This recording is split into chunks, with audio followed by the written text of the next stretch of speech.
Hello students, how are you? I hope आपकी NEET exam की preparation काफ़ी अच्छी चल रही है।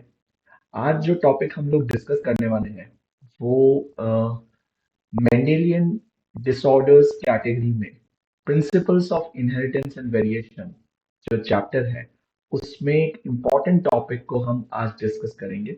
और इस तरह के क्वेश्चन अक्सर नीट एग्जाम में पूछे जाते हैं। प्रीवियसली एआईपीएमटी में भी पूछे जाते थे एवरी ईयर, और नीट एग्जाम में भी बहुत फ्रीक्वेंटली पूछे जाते हैं। तो पूरा कॉन्सेप्ट को हम ढंग से समझेंगे, किस तरीके से ये क्वेश्चन पूछा जाता है, किस तरीके से आपको इस कॉन्सेप्ट को एड्रेस करना है, the theoretical concept as well as the question solving idea, उसके बारे में हम लोग इस वीडियो में बात करेंगे। तो चलते हैं, सबसे पहले क्वेश्चन को देखते हैं। क्वेश्चन एआईपीएमटी 2015 का क्वेश्चन है, जिसमें कि ये पूछा गया है that if a colour blind male marriage a normal woman, what will be the probability of their grandson to be colour blind. अब सबसे पहले तो ये कलर ब्लाइंडनेस क्या होता है, इस बात को थियोरेटिकली समझेंगे, और फिर इस बात को समझेंगे कि ये क्वेश्चन हमें किस तरह से सॉल्व करना चाहिए। This is one of the hardest variety of questions which is being asked on this topic। तो इस बात को हम अगर डिटेल से समझ लेंगे तो सभी तरह के सवालों को हम आराम से कर पाएंगे। चलिए आगे चलते हैं।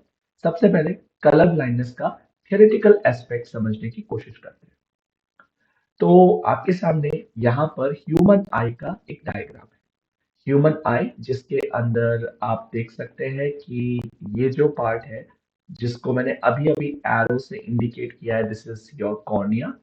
इसके पीछे की तरफ एक लेंस होता है जहां से कि इवेंचुअली जो लाइट है वो निकल के या फिर आप कह सकते हैं रिफ्लेक्ट होकर इस पर्दे पर इंसिडेंट होती है, विच इज कॉल्ड रेटिना। ये हमारी आंख का एक तरीके से वो पर्दा है जहां पर इमेज बनता है when the light incident on retina. अगर लाइट रेटिना से पहले इंसिडेंट होती है या रेटिना के बाद में इंसिडेंट होती है तो किसी तरह का कोई इमेज नहीं बनेगा। The light has to incident on retina. Now as I always already discussing कि जो लाइट है जब वो रेटिना पे इंसिडेंट होती है तो वहां पिक्चर बनती है, इमेज बनती है, जिसको कि ऑप्टिक नर्व्स के थ्रू इवेंचुअली ब्रेन में उसका मैसेज भेजा जाता है and the picture is been recognised in the brain. तो आप जो भी देखते हैं उस बात को समझते हैं, उसको रिस्पॉन्ड करते हैं, इवेंचुअली वो सारी प्रोसेस ब्रेन में होती है। ये पिक्चर प्रोसेसिंग के लिए ब्रेन में एक तरीके से उसका मैसेज चला जाता है। Now this retina layer, very interestingly इस डायग्राम के अंदर यहाँ पर रेटिना में मिलने वाली दोनों तरह की सेल्स को बताया गया है, रोड सेल्स एंड कोन्स।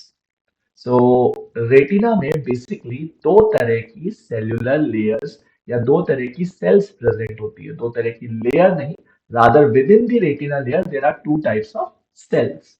एक रोड सेल्स है और दूसरी कोन सेल्स। किस तरह का इनका डायग्राम होता है आपको आपकी स्क्रीन के ऊपर नजर आ रहा होगा कि जो रोड सेल्स हैं वो कॉलमनर शेप होती है, इसलिए उन्हें रोड्स कहा जाता है। जबकि जो कोन सेल्स हैं वो एक तरह से कॉनिकल शेप की होती है। और आप ये भी देख सकते हैं इस डायग्राम में क्लियरली कि कौन सेल्स को अलग अलग कलर से इंडिकेट किया गया है।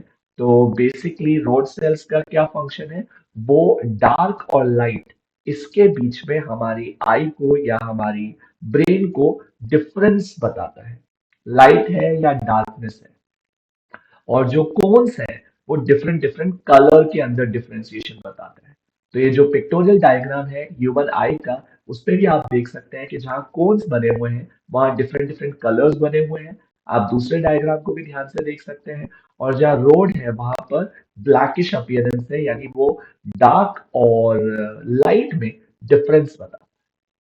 तो बेसिकली हमारी आई में जो कोन्स होते हैं वो कलर का डिफरेंशिएशन बताएंगे, और रोड सेल्स लाइट और डार्क का डिफरेंशिएशन। अब हम फर्दर जो भी बात करने वाले हैं वो सिर्फ और सिर्फ हम इन कोन सेल्स के बारे में ही डिस्कस करने वाले हैं, because these are associated with colour blindness eventually. कैसे? समझने की कोशिश करते हैं। तो कलर ब्लाइंडनेस एक्चुअली क्या है? This colour blindness condition is actually a genetic defect or mutation in the genes associated with synthesis of cones. जो जीन्स कौन से के सिंथेसिस से एसोसिएटेड है।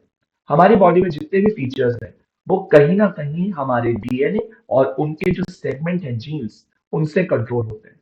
तो अगर ऐसी जीन्स जो कि कोन्स को बनाने वाली है उसके अंदर किसी तरह का आपको जेनेटिक डिफेक्ट देखने को मिले या किसी तरह का म्यूटेशन देखने को मिले जिसकी वजह से कोन्स का फॉर्मेशन ना हो, जिसकी वजह से इवेंचुअली जो कोन्स हैं उनका बनना अ, रुक जाए या कोन्स ना बने, तो उसकी वजह से क्या होगा? कुछ कलर्स का डिफरेंशिएशन नहीं हो पाएगा। हमारी आई स्पेसिफिक टाइप के कलर्स का रिकॉग्निशन या डिफरेंशिएशन नहीं कर पाएगी। उसी को क्या कहा जाता है? इसी कंडीशन को, इसी जेनेटिक कंडीशन को कहा जाता है कलर ब्लाइंडनेस, राइट? अब सबसे कॉमन टाइप का कलर ब्लाइंडनेस किस तरह के कलर्स के लिए होता है? रेड और ग्रीन कलर के लिए।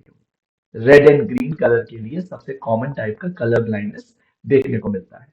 और ये रेड और ग्रीन कलर की जो जीन्स है, या मैं अगर कहूं कि रेड और ग्रीन के रिकॉग्निशन वाले कोड्स को बनाने वाली जो जीन्स है वो कहाँ प्रेजेंट होती है? वो प्रेजेंट होती है ह्यूमन के एक्स क्रोमोसोम पर। आई होप सभी को पता है कि ह्यूमन के केस में एक्स और वाई सेक्स क्रोमोसोम्स हैं। फीमेल के अंदर दो एक्स क्रोमोसोम्स होते हैं, एक्स एक्स, जबकि मेल के अंदर X and Y sex chromosomes present होते हैं। यानी ह्यूमन के केस में मेल और फीमेल दोनों में कम से कम एक एक्स क्रोमोसोम जरूर प्रेजेंट है। आई होप यहाँ तक की बात किसी को किसी तरह का कोई कंफ्यूजन या किसी तरह का कोई प्रॉब्लम, कोई डाउट यहाँ तक नहीं होगा, राइट?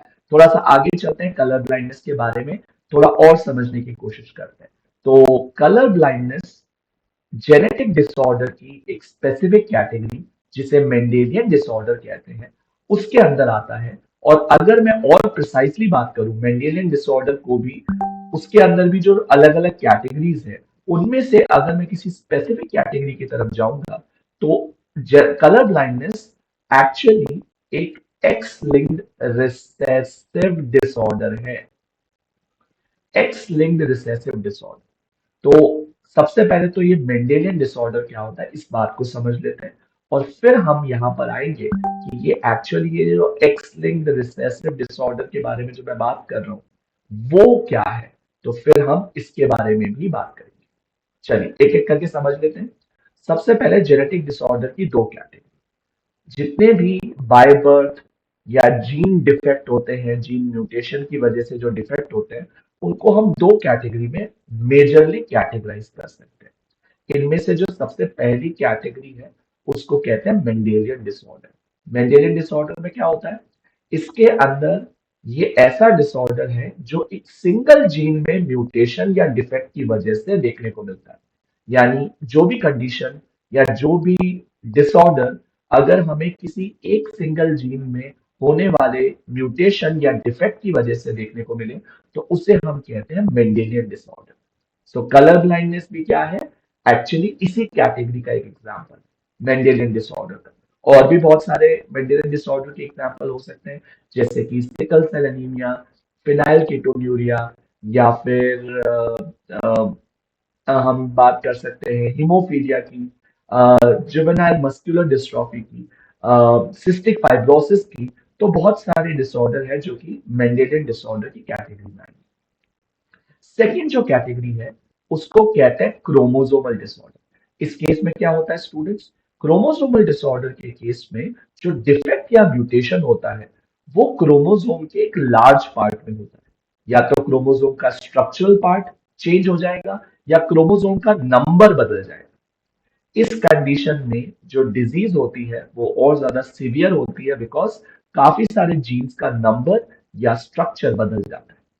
इसके कुछ एग्जाम्पल जैसे कि डाउन सिंड्रोम, जहां क्रोमोसोम नंबर 21 उसकी ट्राइसोमी देखने को मिलती है, मतलब वो क्रोमोसोम दो के बजाय तीन हो जाते हैं। Similarly Klinefelter syndrome, Turner syndrome, Edward syndrome, Patau syndrome, ये बहुत सारे डिसऑर्डर्स हैं जो कि क्रोमोसोमल डिसऑर्डर की कैटेगरी में आते हैं। तो फिलहाल हम जेनेटिक डिसऑर्डर का डिटेल नहीं पढ़ रहे हैं, हम एक स्पेसिफिक डिसऑर्डर के बारे में डिस्कस कर रहे हैं विच इज कलर ब्लाइंडनेस। तो जैसा कि मैंने आपको बताया, कलर ब्लाइंडनेस क्या है एक्चुअली, ये एक टाइप का मेंडेलियन डिसऑर्डर है, यानी ये सिंगल जीन में होने वाले चेंज की वजह से होता है। और मेंडेलियन डिसऑर्डर कैटेगरी में भी ये जो प्रिसाइज कैटेगरी है वो होगी एक्स लिंक्ड रिसेसिव डिसऑर्डर वाली कैटेगरी। अब इसका क्या मतलब है? एक्स लिंक का मतलब तो सिंपल है कि इसकी जो जीन है वो कहाँ प्रेजेंट है। इस डिसऑर्डर के लिए जो जीन होगी या जो डिफेक्टिव जीन होगी वो कहाँ पे प्रेजेंट होगी? The gene will be present on the x chromosome.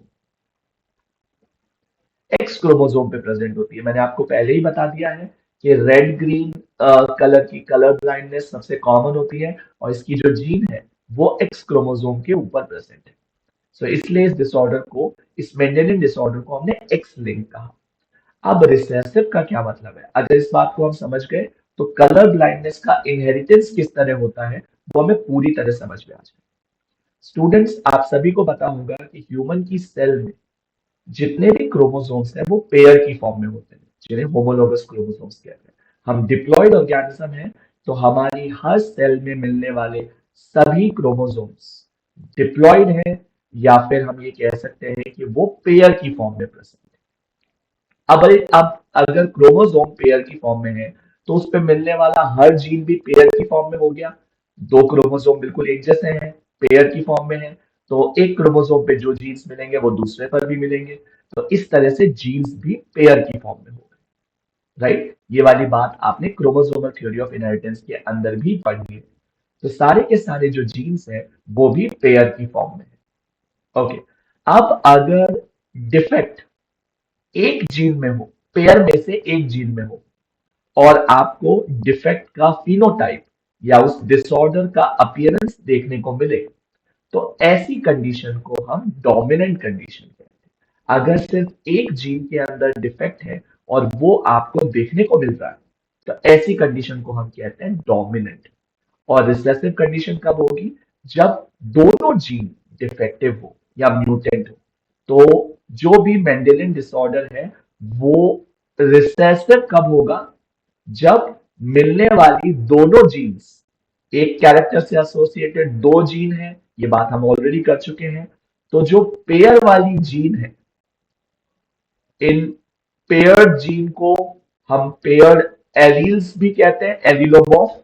सो जो पेयर्ड एलील्स हैं उस जीन से एसोसिएटेड पूरा पेयर अगर डिफेक्टिव होगा, if both the alleles are mutant and the phenotype are observed, तब उसे रिसेसिव कहेंगे, उस कंडीशन को रिसेसिव कहेंगे। और अगर सिर्फ एक allele, if only one allele is mutant, और उसकी वजह से आपको किसी तरह का फिनोटाइप देखने को मिल रहा है, ठीक है, तो फिर उस कंडीशन को हम डोमिनेंट कहेंगे। then the condition is dominant. So X-linked condition dominant भी हो सकती है, रिसेसिव भी हो सकती है। कलर ब्लाइंडनेस के केस में क्या होगी? ये रिसेसिव होगी, राइट। जबकि अगर मैं बात करूं मायोटोनिक डिस्ट्रॉफी कंडीशन की, तो वो एक तरह का एक्स लिंक्ड डोमिनेंट डिसऑर्डर है, राइट। एक्स लिंक्ड आपको पता ही है, एक्स क्रोमोसोम के ऊपर प्रेजेंट होने वाली जीन की वजह से कहा गया है। लेकिन अगर ये जीन वाई क्रोमोसोम पे होती तो इसको वाई लिंक्ड कह देते। अगर ये ऑटोसोम पे प्रेजेंट होती तो इसको ऑटोसोमल डिसऑर्डर कहते। सो आई होप ये वाला जो टर्म है एक्स लिंक्ड रिसेसिव डिसऑर्डर वाला, ये आपको समझ में आ गया होगा। सो हमने कलर ब्लाइंडनेस के बारे में कुछ डिटेल डिस्कस कर लिया है, उसकी थ्योरी के बारे में। अब डिस्कस करते हैं कि उसका इनहेरिटेंस किस तरह होता है और उसके ऊपर बेस्ड क्वेश्चंस को हम कैसे सॉल्व करें। तो इनहेरिटेंस को ऑब्जर्व करने के लिए हमें इस बात को समझना होगा कि कलर ब्लाइंडनेस से एसोसिएटेड कौन कौन से जीनोटाइप हमें देखने को मिलते हैं। जीनोटाइप का क्या मतलब होता है स्टूडेंट्स? जीनोटाइप का बेसिकली मतलब है, आई होप ये वाला टर्म आप सभी को पता है। जीनोटाइप का मतलब है जो वो पेयर्ड अलील अरेंजमेंट है वो किस फॉर्म में है। The real arrangement of the paired alleles. अभी हमने थोड़ी देर पहले ही इन पेयर्ड एलील्स के बारे में बात की थी। मैंने आपको बताया था कि ह्यूमन के अंदर हर सेल में एक जीन की दो कॉपीज प्रेजेंट होती है जो उसके होमोलॉगस क्रोमोसोम पेयर पे होती है। इनको हम एलील्स कहते हैं। तो इनका जो अरेंजमेंट है वो किस तरह से है, इनका जो ऑर्गेनाइजेशन है वो किस तरह से है, उसे कहते हैं जीनोटाइप। और उस ऑर्गेनाइजेशन की वजह से जो अपीयरेंस हमें देखने को मिलता है, जो अपीयरेंस या जो आउटकम हमें देखने को मिलता है, उसके लिए वर्ड यूज करते हैं फिनोटाइप। आई होप आपने जेनेटिक्स के अंदर ये दोनों ही टर्म्स काफी डिटेल से पढ़ रखे हैं, जीनोटाइप एंड फिनोटाइप। तो मैं ये कह रहा हूं कि कलर ब्लाइंडनेस से एसोसिएटेड जो पेयर्ड एलील्स हैं उनका अरेंजमेंट किस तरह का हो सकता है। अगर हम फीमेल्स के केस में देखें, अगर मैं आपको ह्यूमन फीमेल के अंदर पॉसिबिलिटीज की बात बताऊं कि किस तरह का जीन अरेंजमेंट हो सकता है, तो वहां पर आपको तीन तरह के अरेंजमेंट देखने को मिल सकते हैं। एक्स एक्स, एक्स एक्स सी और एक्स सी एक्स सी। यहाँ पे एक्स क्या है और एक्स सी क्या है, पहले उसके बारे में बात कर लेते हैं। तो यहाँ पर एक्स रिप्रेजेंट कर रहा है नॉर्मल एलील को या नॉर्मल जीन को, जो नॉर्मली कोन्स का फॉर्म करेगा। सो नॉर्मल एलील अगर प्रेजेंट है एक्स क्रोमोसोम पे, जो कि नॉर्मल कोन्स बनाएगा, किसी तरह का रेड ग्रीन कलर ब्लाइंडनेस नहीं होगी, तो उसको एक्स से रिप्रेजेंट किया जाता है। जबकि अगर कोई म्यूटेंट एलील है कलर ब्लाइंडनेस के लिए, जो कि कलर ब्लाइंड कंडीशन को रिप्रेजेंट करने के लिए केपेबल है, तो उसको एक्स एक्सी से रिप्रेजेंट करते हैं। तो कौन कौन सी कंडीशन हो सकती है? एक्स एक्स हो सकती है जिसके अंदर नॉर्मल फीमेल होगी, दोनों नॉर्मल एलील है, तो नॉर्मल कोन्स बनेंगे और विजन भी बिल्कुल नॉर्मल होगा। लेकिन अगर एक्स एक्सी कंडीशन है, इस केस में क्या होगा स्टूडेंट्स? अभी अभी मैंने आपको बताया था कि कलर ब्लाइंडनेस एक रिसेसिव डिसऑर्डर है, और रिसेसिव के केस में दोनों के दोनों एलील डिफेक्टिव होने चाहिए। तो फीमेल के अंदर एक तो नॉर्मल है और एक डिफेक्टिव एलील है।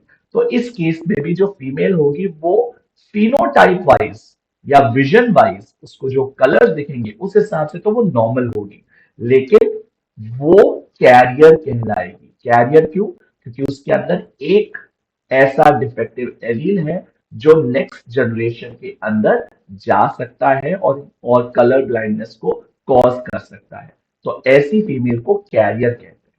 उसके अंदर खुद के अंदर तो कलर ब्लाइंडनेस नहीं होगी, लेकिन कलर ब्लाइंडनेस का एलील है जो कि नेक्स्ट जनरेशन में जा सकता है और कलर ब्लाइंडनेस कॉज भी कर सकता है।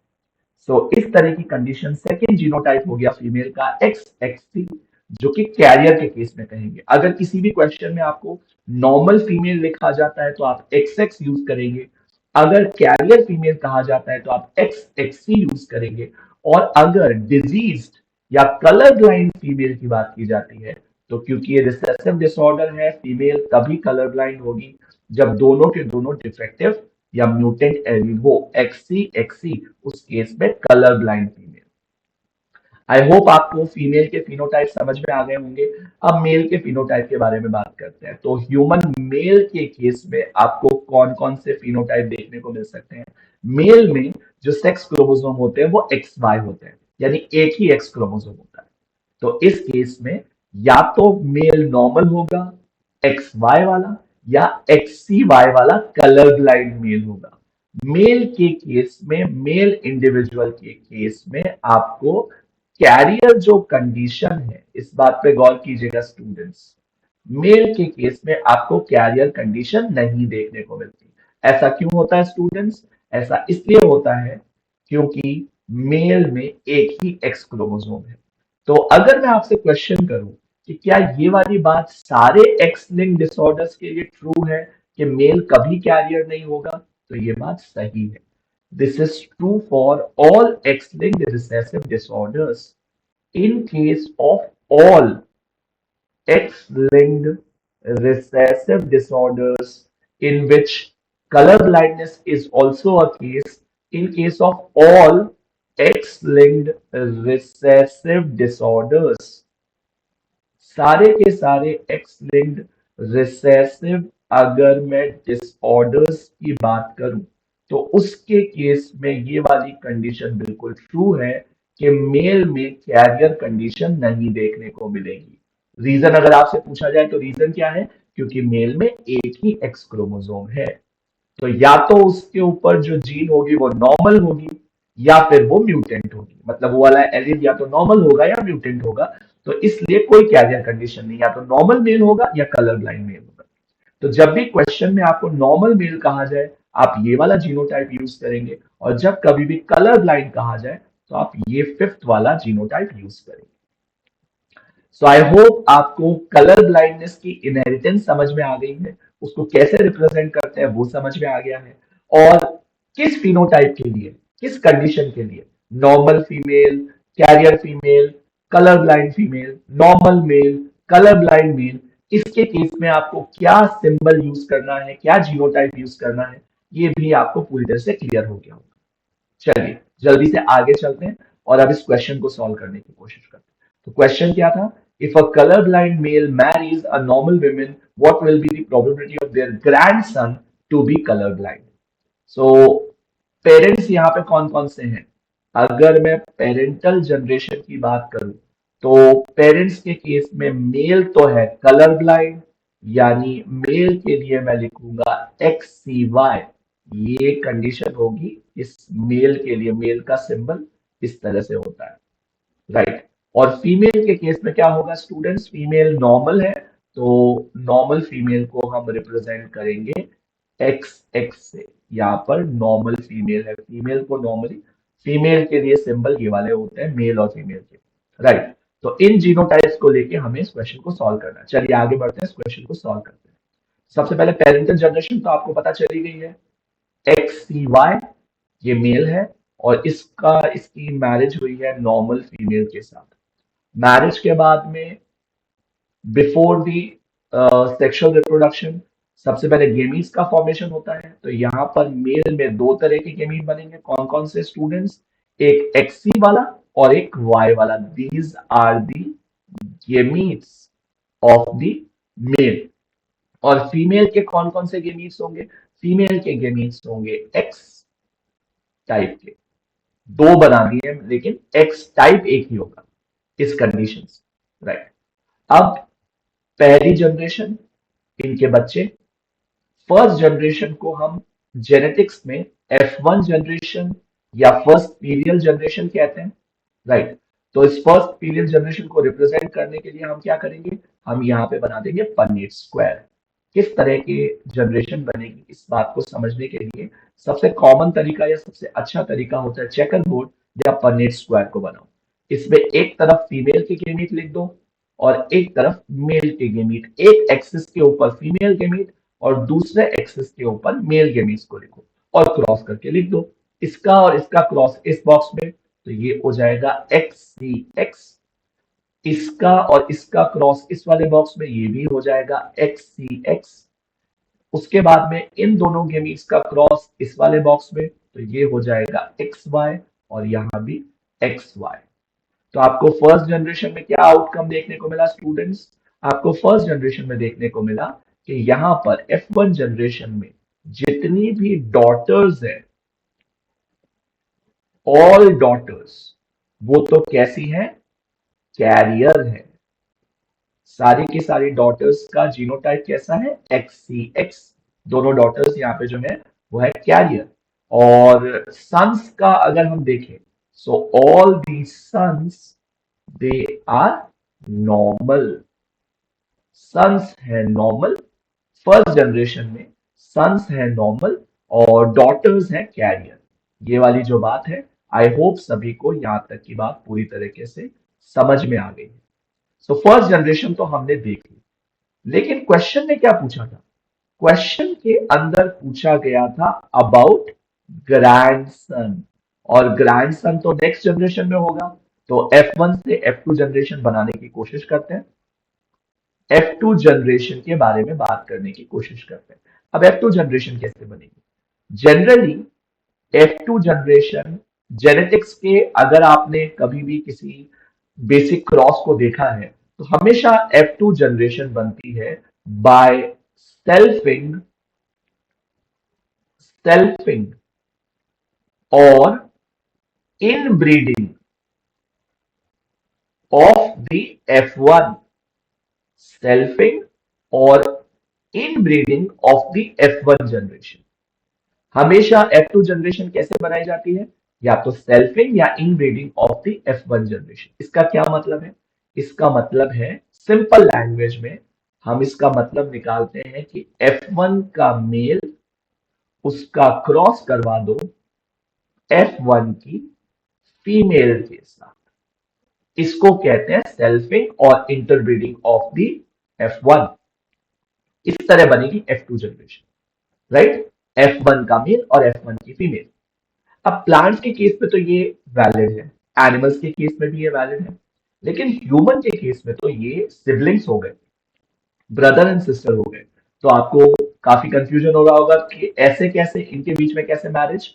तो स्टूडेंट्स, आपको यहाँ पर सोशल डॉगमा के बारे में नहीं सोचना है। यहाँ पर आपको सिंपली जेनेटिक्स का लॉ फॉलो करना है, बिकॉज ये हाइपोथेटिकल क्वेश्चन है, राइट? तो आपको कुछ नहीं करना है, आपको सिंपल लॉ फॉलो करना है, जो कि जेनेटिक्स के लॉ के थ्रू है। F2 जनरेशन हमेशा F1 की सेल्फिंग या इंटरब्रीडिंग के थ्रू होती है, इनब्रीडिंग के थ्रू होती है। सो F1 का मेल लो, F1 की मेल दोनों का सेम जीनोटाइप है, तो हमने XY ले लिया।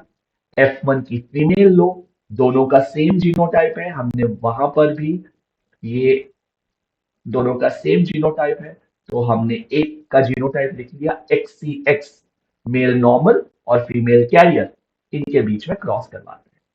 सबसे पहले गेमीट्स बनाने पड़ेंगे। यहाँ पर दो तरह के गेमीट बनेंगे, X एंड Y। इसके भी दो तरह के गेमीट बनेंगे आपकी बात, XC वाला गेमीट और एक X वाला गेमीट, राइट? अब F2 जनरेशन बनानी है हमें, तो F2 जनरेशन को बनाने के लिए क्या करेंगे? सिमिलर पैटर्न, आपको एक और पनेट स्क्वायर बनाना पड़ेगा, एक और चेकर बोर्ड यहाँ पर हम बनाएंगे। और इस चेकर बोर्ड में हम वैसा ही करेंगे जैसा हमने फर्स्ट जनरेशन के अंदर किया था। एक तरफ फीमेल के गेमीट्स एक एक्सिस पर और एक तरफ मेल के गेमीट्स रख देंगे, राइट? क्रॉस करके लिखो, XCX, ये तो कैरियर हो गई फीमेल, XX ये नॉर्मल फीमेल हो गई, XCY ये डिजीज या कलर ब्लाइंड मेल हो गया, एंड XY। तो यहां पर आपको क्या देखने को मिला स्टूडेंट्स? यहां पर इसके अंदर F2 जनरेशन में आपको ये देखने को मिला है कि अगर मैं ग्रैंड डॉटर्स की बात करूं, सबसे पहले ग्रैंड डॉटर्स फीमेल की बात कर लेते हैं। ग्रैंड डॉटर्स में से आपको ऐसा देखने को मिला है कि 50% जो है वो तो है कैरियर, और 50% वो कैसी है, बाकी बची हुई 50% नॉर्मल है। टोटल चिल्ड्रन में से काउंट नहीं कर रहा हूं स्टूडेंट्स में, क्योंकि मैंने ग्रैंड डॉटर कहा है। तो मैं सिर्फ इस वाले बॉक्स और इस वाले बॉक्स से कंडीशन को उठा रहा हूं। अगर मैं टोटल चिल्ड्रन के हिसाब से कहता तो मैं 25-25% कह देता, लेकिन जब मैंने ग्रैंड डॉटर कह दिया तो मैं सिर्फ फीमेल कैंडिडेट में से कंसीडर कर रहा हूं, which is 50% carrier, 50% normal. Most of the questions के केस में आपको स्पेसिफिक जेंडर से पूछा जाएगा। तो ग्रैंड डॉटर का आंसर तो हमें मिल गया, लेकिन हमारे क्वेश्चन का आंसर हमें क्या चाहिए था? हमें क्वेश्चन का आंसर चाहिए था ग्रैंड सन्स की फॉर्म में। सो ग्रैंड सन्स की अगर बात करूं, तो उसमें से जो दो ग्रैंड सन है, उनमें से 50%, आधा, 1 out of 2 is normal and 50% is color blind। 50% तो डिजीज है, ये वाला ये डिजीज है, और 50% जो होंगे वो नॉर्मल होंगे। तो 50% चांसेस है कि ग्रैंडसन नॉर्मल होगा और 50% चांस है कि ग्रैंडसन कलर ब्लाइंड होगा। हमें हमारा आंसर मिल गया। जल्दी से क्वेश्चन वापस देख लेते हैं। क्वेश्चन ने पूछा था कि अगर एक कलर ब्लाइंड मेल मैरी करता है एक नॉर्मल विमेन से तो उसके ग्रैंड सन के अंदर कलर ब्लाइंडनेस की क्या प्रोबेबिलिटी होगी। हमने वो प्रोबेबिलिटी निकाली है 50%।